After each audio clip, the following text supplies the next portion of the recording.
What's up, everybody? Welcome to Dello on Movies.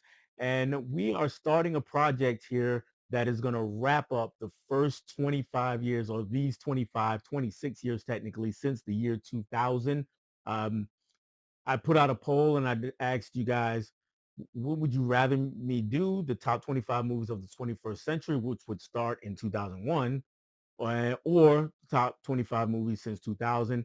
That is what won the poll. So that is what we are here to start. And today we're going to talk about my top 10 movies of the year 2000. We're going to do this for every year up through 2025. And hopefully that means at the very end of the year, I will be able to put out a list of my top 25 movies since 2000. But I do want to go year by year just to kind of give you an idea of what I'm thinking, what kinds of things do I like. Uh, the criteria for me is a mix of being subjective and objective. I'm looking for the best movies, but I also just have to. They have to be some of my favorites. I have to really like these movies. I want to go back and revisit these movies, and I want to be able to recommend these movies to others. Now, all movies don't fall into that category because there's some on this very list, this very year, that I would not recommend necessarily to other people, but when I watch them, I can't help but think that they are fantastic movies. And that is going to be the case for every single year, right up until we get to the finish line, guys. Let's go ahead and get started with my top 10 movies of 2000. And we're going to start with number 10. And that movie is Snatch. This is a Guy Ritchie film. And for me, Guy Ritchie is a director who shines when he is taking on a bunch of quirky criminals as his protagonist and antagonist. Right? We got a lot of circular storytelling. We got a lot of um, out of chronological order, this nonlinear storytelling. Yes, it very much reminds us of Quentin Tarantino. So he's a lot like a British version of Tarantino. But Snatch is one of those movies that is a really, really fun movie and funny movie. One of Brad Pitt's best performances. And yeah, the British movie and his crime movies, Guy Ritchie's crime movies, generally have uh, exclusively, almost exclusively British cast. Pitt is an American, and but he shines truly in this movie. And yeah, go check out Snatch if you haven't. But that's my number 10 of 2000 is Snatch. Number 9 is the only superhero movie to make the list, and that is Unbreakable. This is movie from M. Night Shyamalan. For my money, this is his second best movie after The Sixth Sense. I almost said Signs. I hate Signs, guys, but let's move on. So that's not going to be any of my list. But yes, this is a superhero movie that if you didn't know it going in, you wouldn't know that it was a superhero movie until probably pretty close to the end. You might think that it could be a superhero movie because of the events that are happening. You might, man, is this a superhero? Is this not a superhero movie? And then, yes, at the end, it clarifies itself. We get Samuel L. Jackson. Is he, for me, Samuel L. Jackson really carries this movie, even though Bruce Willis's character is the main character. And it's not any fault of Bruce Willis is that his character is written in a way where he is it's a lot like what happens in the Batman movies where Batman is not always the most interesting character in the movie. Nevertheless, this is still a fantastic film. We get these two guys here who have very different abilities and afflictions and who seem to be on a collision course with one another, and you just have to watch it. It's kind of, I would say, this is a superhero movie for people who are not really into superhero movies. It just kind of brings you into that slowly. So don't look for capes and costumes and all those sorts of things.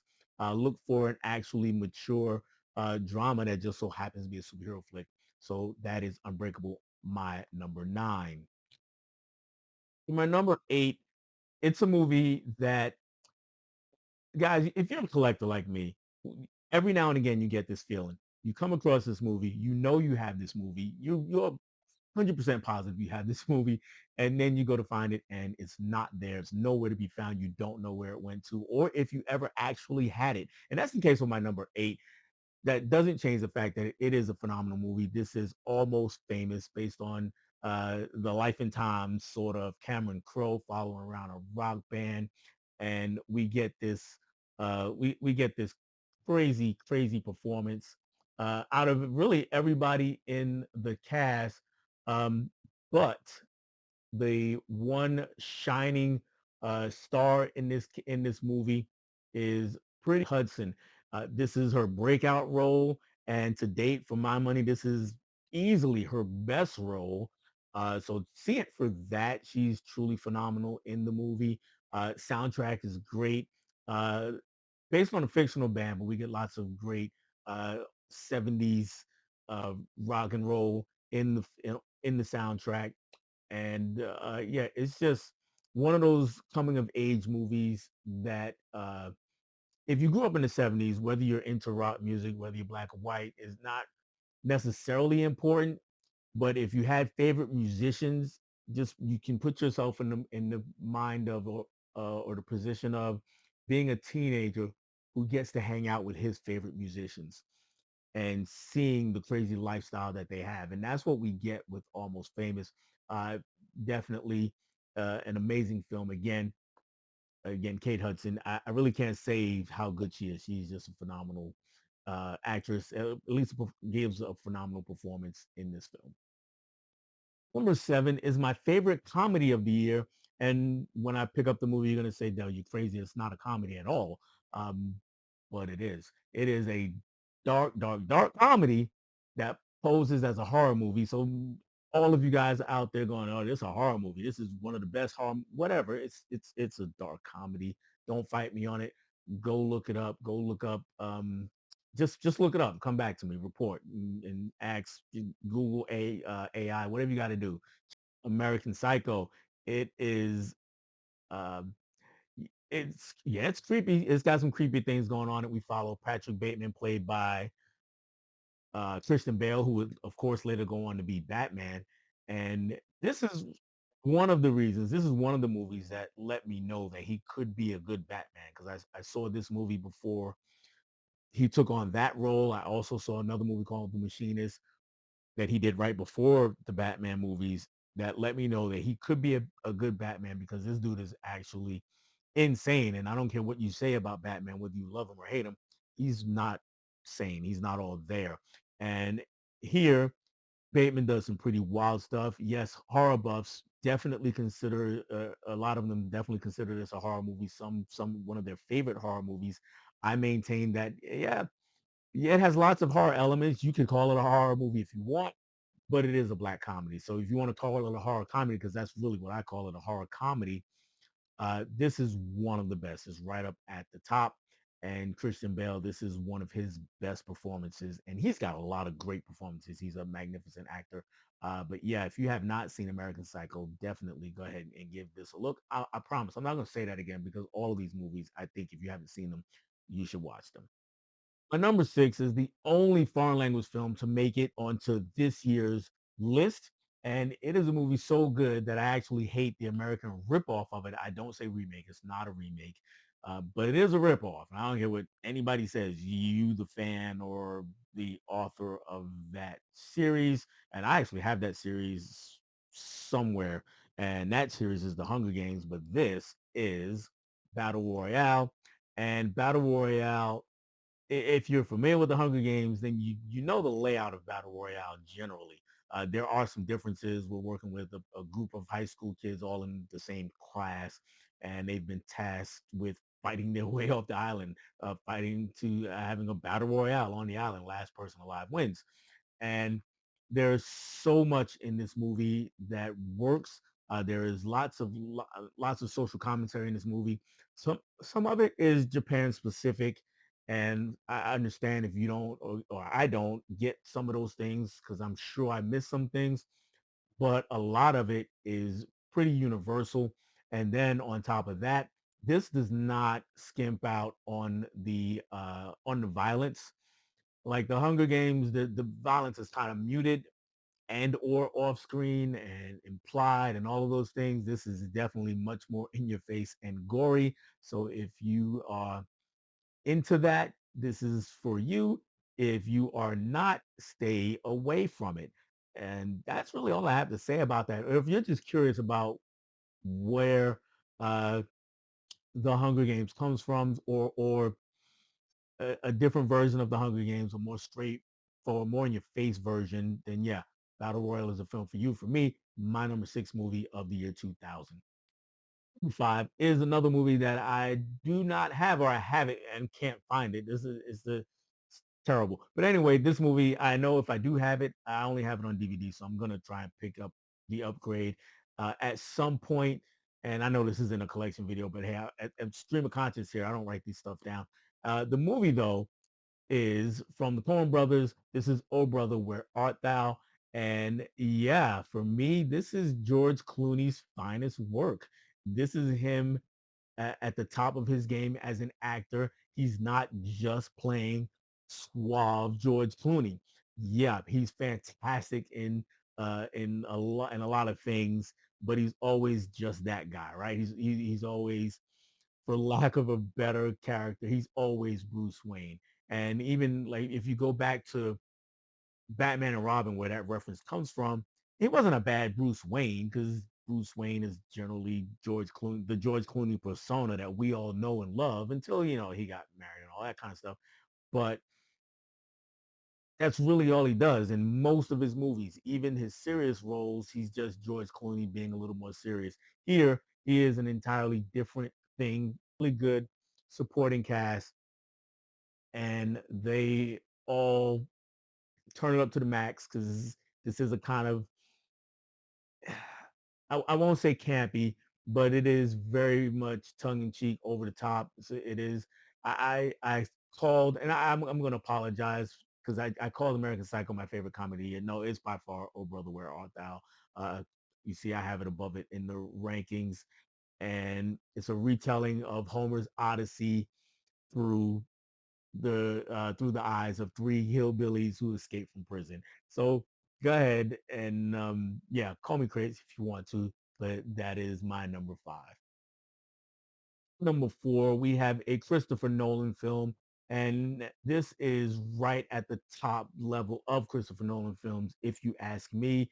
And this movie is Memento, and it's also at the top of Guy Pearce performances for me. This movie, along with L.A. Confidential, they're pretty close for me. But I think this is the best. And warning for anybody who hasn't seen it. Of course, you should check it out. You must. But this movie is told. It takes nonlinear storytelling to the max. Let me put it that way. I don't want to spoil anything for people who haven't seen it. Um, this is definitely a Christopher Nolan thing. He likes to play with time, and in this movie, memory also. So how time affects the brain is a big Christopher Nolan uh, trope. He does it here for me pretty much to perfection in Memento. He does it in lots of other movies. Inception, most famously. Um, he even did it in Tenet. And believe it or not, he actually did it in Oppenheimer, which is a biopic where you wouldn't think that that's the case, but he did it there too. And here in Memento, we get a guy who really has no idea what happened from one day to the next, but he is the main character of our story. And we go along with the story knowing more than him at most times of the film. Joey Pants, or Joe Pantoliano, he is the secondary character there, and he is amazing in it. We also have Carrie Ann Moss, Trinity from the Matrix movies, and she is also really good in the movie. Those are the three main characters in the film. And again, the way Nolan plays with time and plays with our heads and plays with the head of the main character, it all just gels into something that is a perfect ending. And that's as spoilery as I'm gonna get. So yeah, Memento gets my number four. Number three is a film that most of you who have seen this movie say it's a one-time watch. It's a very hard to watch. It can be a very hard to watch film. Matter of fact, I did it on Movie Swap. Shout out to Zach of Zach Attack Reviews. And I had him watch the movie. It was his first time watching. Yeah, probably a one-timer for him. And because this is a horror movie. Okay, I called American Psycho a horror comedy or a black dark comedy. I don't like the term black comedy, but a dark comedy. And this is a movie where a lot of people call this a psychological thriller or a drama. And I call this a horror movie. And when you get to the way this movie ends, you might be able to understand why. And that is Requiem for a Dream. And it deals with drug addiction in a way that is different from most other movies. It can be, I guess, over the top. It can be even a bit much. It's not really trying to show a I guess it's not really trying to show a ground level view of it. It's trying to get inside the heads of the people who are addicts and pull out uh, all of the fantasy or fantasy things that have fantasy elements or fantasy like, even if they're dark fantasies.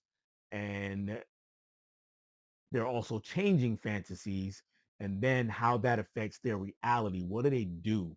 What are they doing to appease that addiction? And that's what Requiem for a Dream is all about. So yes, warning, it is a one-timer for lots and lots of people. I have seen this movie 4 or 5 times, and it is definitely for me, like I said, it's a horror movie. It's more effective than most of the horror movies in my horror section, because uh, addiction is something very real to me, and I'm not an addict, unless of course you count all this stuff that I keep buying. But I'm not I'm a substance abuser, but I have had substance abuse around me. Um, so it's something that is real to me, more real than the stuff that is in the so-called horror flick. So yeah, that's what makes it so effective. And I kind of like being scared, so I keep going back to stuff like this. But yeah, that's my number three. Number two was actually number one for a really long time. It was my number one for a really long time. I dropped it down not because it's gotten any worse, though arguably you could say that it has, because some of the scenes, some of the things that other people have pointed out have made me kind of look at it sideways a little bit. And but still, it's a movie that I love, and that is Love and Basketball. Um, for me, this is the most sentimental movie on this list. This is the one where my subjectivity, not objectivity, this is where my subjectivity probably comes in the most. It is a really good movie. Don't get me wrong. It's a romance, and if you're into romance at all, you can't go wrong with this. You just fall in love with the characters as they fall in love with each other. And yes, they grow up together and have basketball in common, and as silly and absurd as it can be at times, at the end you like the characters and where they end up. And what drops it down is when you sit back and maybe examine it. You put it to some scrutinizing, and then it kind of drops a bit in that estimation. But what keeps it up for me, regardless of that, is where it stands in my personal life. Some of you may have heard me say this before. This is a movie that is very close, very near and dear to uh, the relationship between myself and my wife. Neither of us were college basketball players or even high school basketball players. Like here, like in this movie, I played lots of basketball in New York City. Just didn't play for my team, my high school team. But yeah, it's not that relates to it. It's a movie that we saw together when we were really young in our marriage, and we saw it together, and we both really enjoyed it, and we both revisited the film numerous times over the years. And then as our kids got older, we showed it to them, and they've seen the movie numerous times. And to be honest, it's probably been 2, 3 years since we've watched it last, and it's about that time that one of us is just gonna throw it on one day, and rekindle all those feelings and the nostalgia from all those watches. And none of that's to say it's a bad film because, like I said, it is a really good romance. So yeah, Love and Basketball gets my number two now. So that means I have a new number one compared to if you had looked at my letterbox a week ago, 2 weeks ago, you would have seen this movie as my number two. But now it is my number one. Um, it was always the more well-made movie or the better movie, the deeper movie between this and Love and Basketball. That was always the case. It's just that the Love and Basketball movie had more of the nostalgia factor for me, more of the personal connection for me. This one has plenty of personal connection though. And this movie is Spike Lee's Bamboozled. And this is right off the bat, to some of you are not familiar with this movie, and I'm aware of the fact that my audience probably skews more white than black, so I'm aware of that.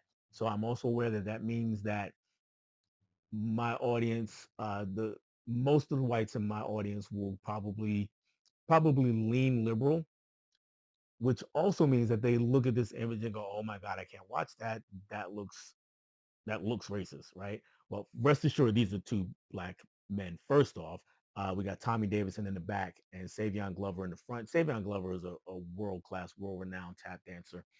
And Tommy Davidson's from In Living Color. Uh, been a comedian for 30, 40 years now. And the movie is really about how far we are willing to go, how far uh, we are willing to, how much of ourselves we're willing to sacrifice in order to make it. And that is the very core of the movie. And of course, that also brings race into the play because when the people involved are black, sometimes the requests are at the cost of dignity and putting forth an agenda to make black people look bad, right? And we deal with all of those things in this movie. And there is a lot of stuff happening in this movie, and it does all come together at the end. There are people who will argue that this is Spike Lee's very best movie, and I wouldn't knock anybody who has it because this is Spike Lee really at his most fearless. He's known as a fearless director, but this is him at his most brazen. He is not trying to sugarcoat anything at all, even in Do the Right Thing, which is my favorite Spike Lee movie, my favorite movie of all time. But even in that movie, there is some conceit to, okay, there's a little bit of wrongdoing here and there. He goes full bore with Bamboozled, and yes, there is wrongdoing on a lot of different sides, but it's unflinching in how it's presented. There's never a moment where he shies away from what he's trying to tell us, and for that reason, Bamboozled is my number one movie of the year 2000.